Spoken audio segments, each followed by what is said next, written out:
What's going on, everybody? David here, back with another video. Okay, so we need to talk today. And I think I'm going to do the car videos. I think we're going to keep them to where I ask you guys a question and then I tell you how I feel about a certain situation. So, of course, we're going to be talking about the stimulus package, stimulus checks. But before we get started, if you could do me one favor, hit the like button. It will help with that YouTube algorithm. The last video that I put out got almost 5,000 likes, which I really appreciate all that support. It's probably over 5,000 now, but I really appreciate that. That helps so much with the YouTube algorithm, and it will get more views on the video. So I appreciate that. Also, please consider subscribing to the channel. We do daily videos and live streams on the weekends.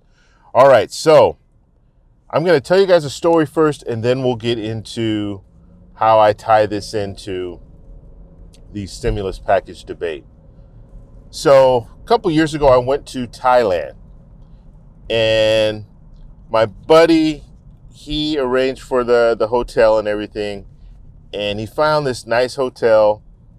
In the pictures, it looked really nice, and it was really affordable. I would say it was cheap. And if you guys have been to Thailand before, we were in Phuket, you can get some really reasonable rates when it comes to hotels. So this one looked like a good one. So anyway, we go ahead and get to Thailand. We check in, and before we check in, we're taking a cab to the hotel, and we keep going further and further away from the beach. And if you know Phuket, Bangalore Road, it's all, it's beach community. It's where all the bars, the nightclubs, it's where everything is. So we're going further and further away from that point. We get to a point where we're like, I don't know, it seemed like we were at least 25 minutes away from the beach. So we get to this hotel. Hotel's nice, kind of bungalow style, but it just wasn't going to work for us because we wanted to be by the bars and the nightclubs and the beach. And to get to the beach every day, it was going to cost like $12 each way. And so we decided, okay, you know what? Let's move hotels. Let's go to another hotel. Well, what I didn't know, because my buddy paid it up front, he paid in advance, and it was non-refundable. So now we're in a situation where we're in Thailand, and we've already paid for this hotel for 10 days. And so it came to a little over $1,000 between the two of us. And so we stayed there a couple of nights, and finally I was telling my buddy, and he agreed with me. It's like, this is just not, we can't do this. This is not manageable for us to have to take a cab every day to get to the beach. And so we left. We left that money on the table, $1,000, went to another hotel, stayed right by the beach. The hotel was cheaper. It actually ended up being cheaper than the original hotel, but we didn't know at the time. We didn't know the location and all that. So now we were able just to go to a hotel and know that it was right where we wanted it to be. And so I learned two valuable lessons when it came to that whole situation. So the first thing that I learned is being cheap can be expensive. And I've said this before, but when we looked at the hotel online, it looked good compared to all the other hotels. It was the cheapest one. And so we went with that. And then come to find out, we had to pay more money because we had to leave that hotel and go to another hotel that was in the location that we wanted. Even if we would have stayed at the hotel that we were in, it still would have cost us a lot more money, because we had to take a cab everywhere we went. There was nothing out there. So that's the first thing I learned. And then the second thing that I learned is, do you want to be in a situation, if it's a once in a lifetime event, do you want to play it cheap in that situation where you don't just say, you know what, spend the extra money, go to a different hotel? Do you want to be in that situation where you don't want to spend the extra money, and this is a once in a lifetime thing? I might not ever go back to Thailand. So getting to the stimulus package and stimulus checks, we're in a situation right now where politicians are just looking at the numbers. They're just looking at the money. They're not thinking about how this money can really benefit small businesses, benefit people. Direct payments can benefit people as soon as they get them. They're not looking at that. They're looking at the top line, right? 2.2 trillion. We don't want to spend that much.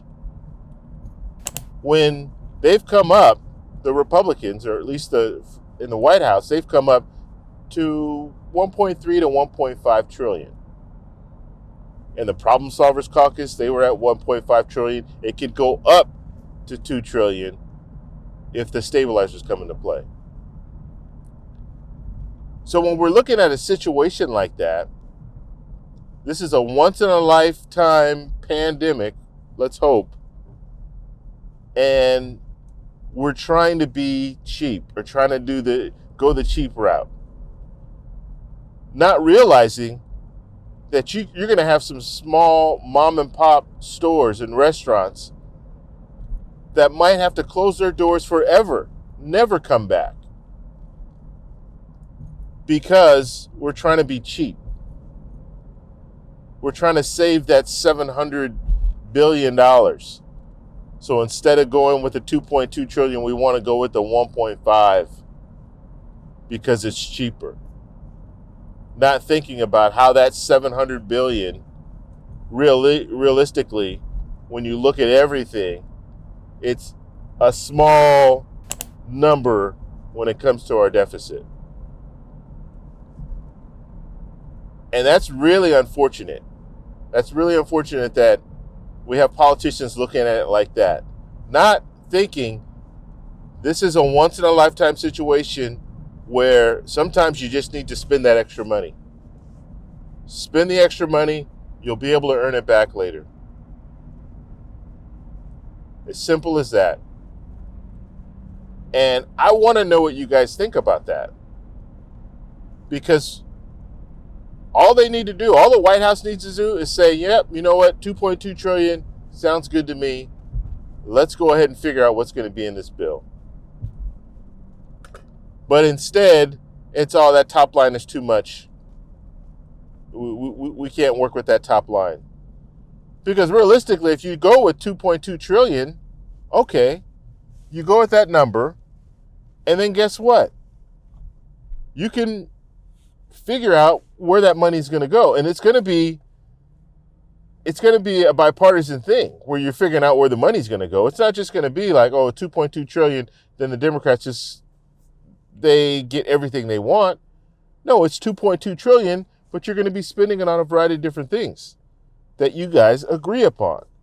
Just like if you have a house and husband and wife and you guys are trying to decide, okay, what's more important? First off, you need to know how much money do we have to spend? And then you can decide, okay, this is what's important. This is what we can hold off on as far as remodeling or whatever you need to do to the house. But when you look at this situation, these politicians don't want to spend that extra $700 billion. And like I said, I know it's a lot of money, but in the big scheme of things, once in a lifetime event, we're already in deficit right now.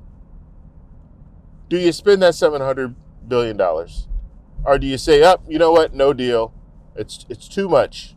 We don't want to go that high. And I get it. I understand if you, in good faith, offer, say, okay, we're going to go with 2.2 trillion, and then they try to up it even higher. I get that. But that's not what's going on here. The Democrats started at 3.3 or $3.4 trillion. They've come down to $2.2 trillion. You started at $1 trillion. You've come up to $1.5 trillion. Let's make a deal. Because ultimately, if you try to be too cheap in this situation, you're going to end up, just like I was in Thailand, going to a different hotel and losing the money that you had before. So I want to know what you guys think about that. Do you think being cheap like this is beneficial to the American people and to American businesses, especially small businesses? Like I said, Some of these small businesses will be gone forever. And the reason why they're going to be gone forever is because we were not able to protect them during this crisis. So let me know what you guys think down below. If you like this video, please give me a thumbs up. Please subscribe for more, and I'll talk to you in the next one.